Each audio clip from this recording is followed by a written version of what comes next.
Saint মার্টিনের ছেড়া দ্বীপে অবৈধ আর্টিসানাল ট্রোলিং বোট ও ট্রোলিং জালসহ ১৬ জন জেলেকে আটক করেছে কোস্টগার্ড।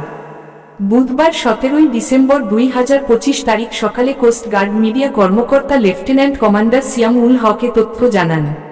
তিনি বলেন, গোপন সংবাদের ভিত্তিতে গত ১৬ ডিসেম্বর ২০২৫ তারিখ মঙ্গলবার মধ্যরাত ১টায় কোস্টগার্ড জাহাজ সবুজ বাংলা কর্তৃক সেন্ট মার্টিনের ছেড়া দ্বীপ সংলগ্ন দক্ষিণ পশ্চিম সমুদ্র এলাকায় একটি বিশেষ অভিযান পরিচালনা করা হয়। অভিযান চলাকালীন উক্ত এলাকা হতে একটি অবৈধ আর্টিসানাল ট্রোলিং বোট জব্দ করা হয়। পরবর্তীতে জব্দকৃত বোটে তল্লাশি করে প্রায় ৩ কোটি টাকা মূল্যের ১২টি ট্রোলিং জালসহ ১৬ জন জেলেকে আটক করা হয়। জব্দকৃত জাল, আর্টিসানাল ট্রোলিং বোট ও আটককৃত জেলেদের পরবর্তী আইনানুগ ব্যবস্থা গ্রহণের জন্য টেকনাফ থানায় হস্তান্তর করা হয়। তিনি আরও বলেন, মৎস্য সম্পদ রক্ষায় কোস্টগার্ড ভবিষ্যতেও এই ধরনের অভিযান অব্যাহত রাখবে।